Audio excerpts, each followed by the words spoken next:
दोस्तों नमस्कार। राम मंदिर के कार्यक्रम को लेकर के जिस तरह की राजनीति साधने की कोशिश प्रधानमंत्री नरेंद्र मोदी ने की थी और इस धार्मिक मामले को लेकर के विपक्ष को जिस तरीके से अपने जाल में फंसाने की कोशिश की थी, अब ऐसा लगता है कि उनका ये जो सारा प्लान था वो फ्लॉप होने वाला है और वो खुद इस जाल में फंसते हुए नज़र आ रहा है। यानी कि शिकारी अब खुद जो है वो शिकार बन चुका है। ये सब क्यों मैं बोल रहा हूँ, इसके पीछे कुछ तर्क है।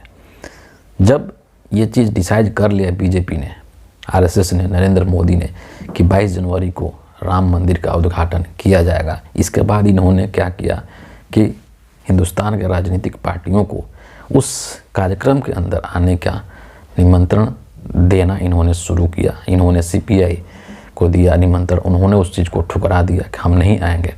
इसके बाद कांग्रेस, इंडियन नेशनल कांग्रेस को भी इन्होंने निमंत्रण दिया और इंडियन नेशनल कांग्रेस ने भी मना कर दिया, सम्मान के साथ में वहाँ जाने से मना कर दिया।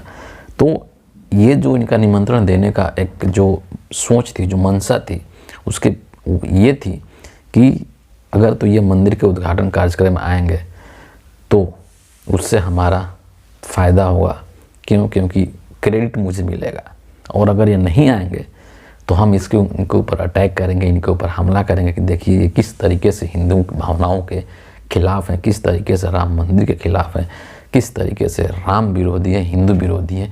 इस तरह के नैरेटिव चला करके इनको हिंदू वोटों का नुकसान करवाया जा सकता है। और इस तरह से दोनों ही स्थितियों में, इनके जाने की स्थिति में भी और नहीं जाने की स्थिति में भी, हम इस चीज़ का लाभ उठाएंगे। यह जो है नरेंद्र मोदी की सोच थी, ये उनकी कल्पना थी, ये उनकी रणनीति थी, या ये उन्होंने दांव चला था, आप कुछ भी कह सकते हैं।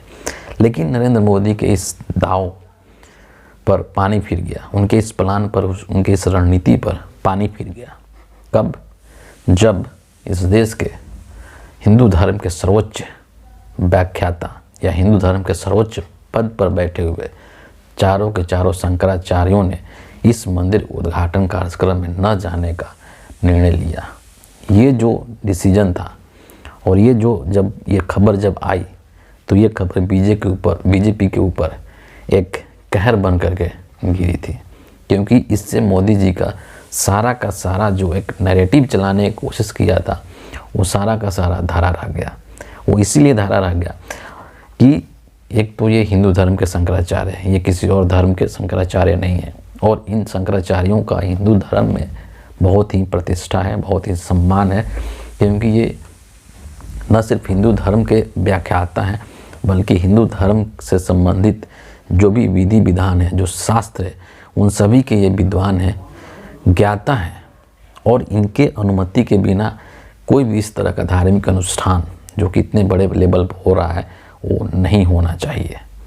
और ये जो शंकराचार्य है, इन्होंने जो रीज़न बताया नहीं जाने का, वो बहुत ही सीधा सा रीज़न था कि चूँकि मंदिर का जब शिखर नहीं बना है, मंदिर की जो निर्माण है वो पूरी नहीं हुई है, और इस तरीके से अर्धनिर्मित मंदिर के अंदर भगवान राम की प्रतिष्ठा, प्राण प्रतिष्ठा नहीं की जा सकती है। ये अशुभ है, और न सिर्फ अशुभ है बल्कि हिंदू धर्म के परंपरा के खिलाफ है, जो शास्त्र में जो विधि विधान है उसके खिलाफ जाता है।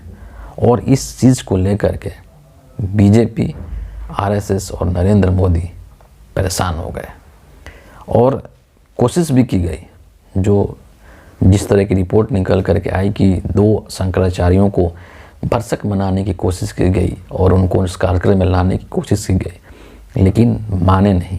और चारों के चारों शंकराचार्य ने एक सुर में कहा कि हम इस कार्यक्रम में नहीं आ सकते हैं, क्योंकि ये शास्त्र सम्मत नहीं हो रहा है, परंपरा के अनुसार नहीं हो रहा है, और इसीलिए जो चीज़ विधि सम्मत नहीं है, विधान के सम्मत नहीं है, उसमें हम लोग नहीं जा सकते हैं।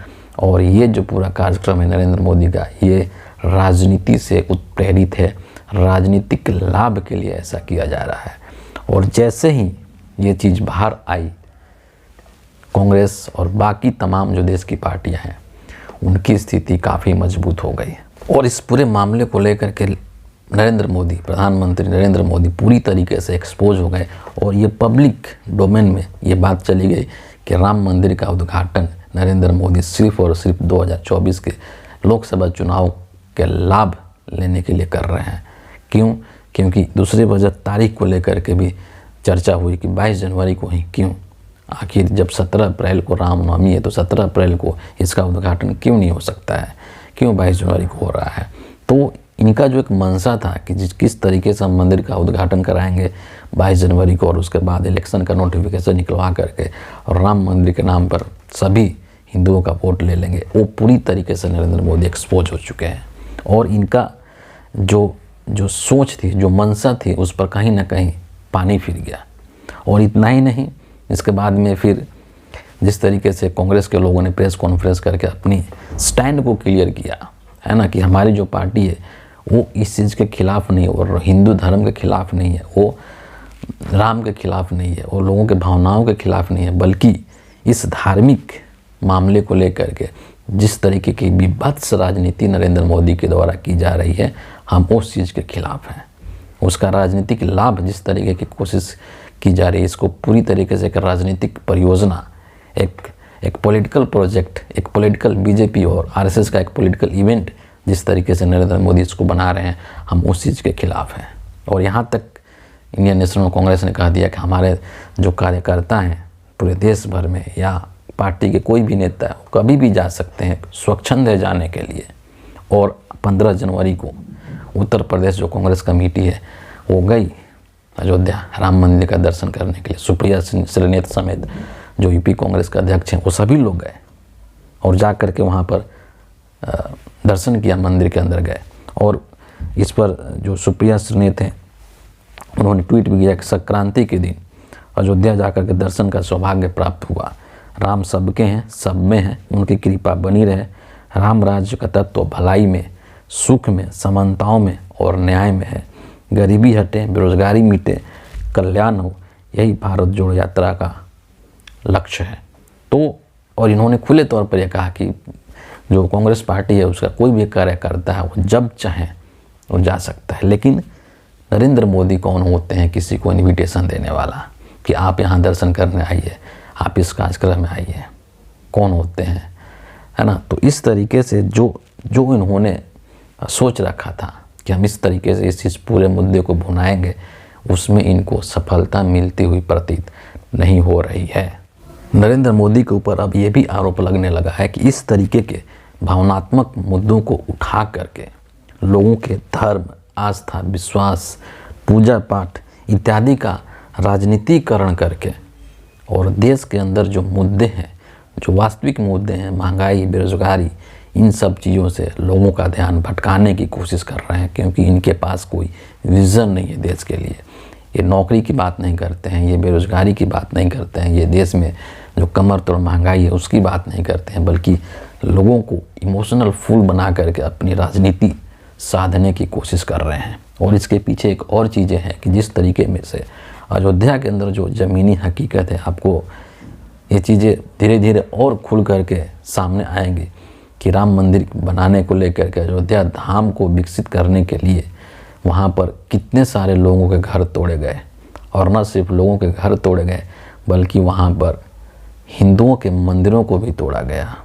तो ये सब जो ज़मीनी हकीकत है, इससे गोदी मीडिया दूर है। गोदी मीडिया आपको वहाँ की ज़मीनी हकीकत को नहीं दिखा रही है, लेकिन धीरे धीरे सोशल मीडिया के माध्यम से ये सब चीज़ें निकल करके बाहर आ रही है।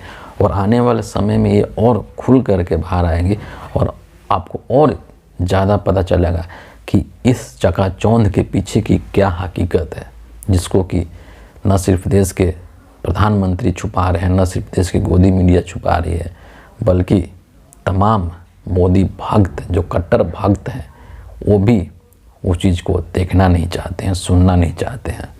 और इस मुद्दे को लेकर के सिर्फ और सिर्फ जो मोदी के भक्त हैं, जो कट्टर समर्थक हैं, उन्हीं को ये सब कुछ बहुत ही सुनहला लग रहा है, बहुत ही अच्छा लग रहा है। उनको ना तो हिंदू धर्म के किसी विधि विधान से मतलब है, ना शास्त्र से मतलब है, ना ही नियम कानून से मतलब। उनको सिर्फ इस चीज़ से मतलब है कि अगर मोदी जी कर रहे हैं तो ठीक कर रहे हैं।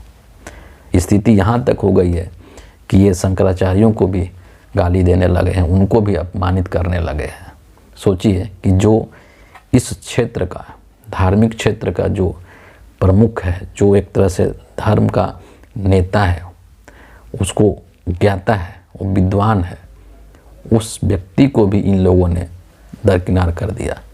क्यों? सिर्फ नरेंद्र मोदी का महिमा मंडन करने के चक्कर में है। तो ये चीज़ें जो है वो बर्दाश्त नहीं हो रही है, लोगों को ये चीज़ सहन नहीं हो रही है कि किस तरीके से सिर्फ और सिर्फ राजनीति से प्रेरित होकर के, सिर्फ राजनीतिक लाभ लेने के लिए देश के इतने बड़े बड़े शंकराचार्यों को नरेंद्र मोदी हाशिए पर ढकेल दिए, दरकिनार कर दिए।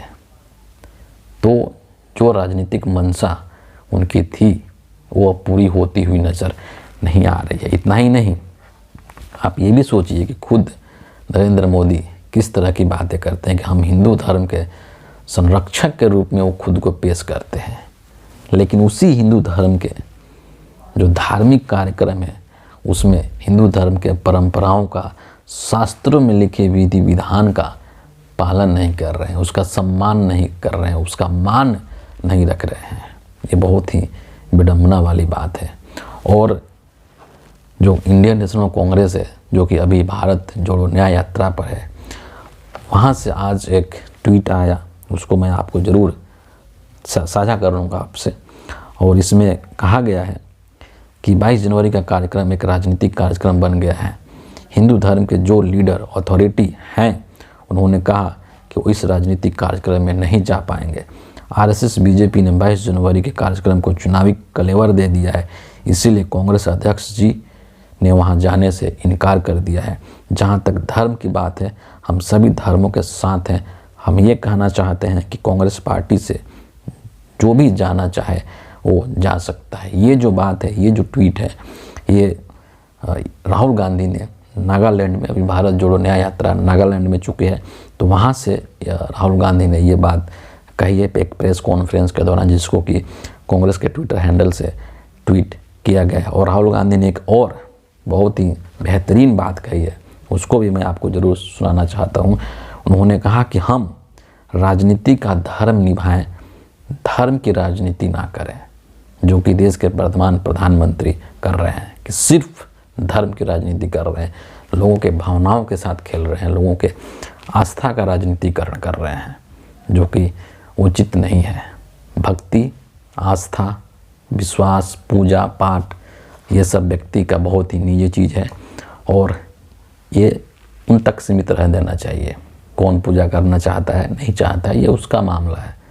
लेकिन इन मुद्दों के आड़ में, इस तरह के धार्मिक चीज़ों के आड़ में आप जो है वो जो सच्चे मुद्दे हैं, जो जनता के सरोकार से संबंधित मुद्दे हैं, उसके ऊपर पर्दा नहीं डाल सकते हैं। तो इसलिए जो फ़ायदा लेना चाहते थे नरेंद्र मोदी इस मुद्दे का, अब उस वो पूरी तरीके से एक्सपोज हो चुके हैं और सच्चाई जो है वो लोगों के सामने आ चुकी है कि किस तरीके से हर चीज़ के ऊपर राजनीति करते हैं नरेंद्र मोदी और उसका राजनीतिक लाभ लेने की कोशिश करते हैं। तो फिलहाल इस वीडियो के अंदर इतना ही है। आप सभी का बहुत बहुत धन्यवाद।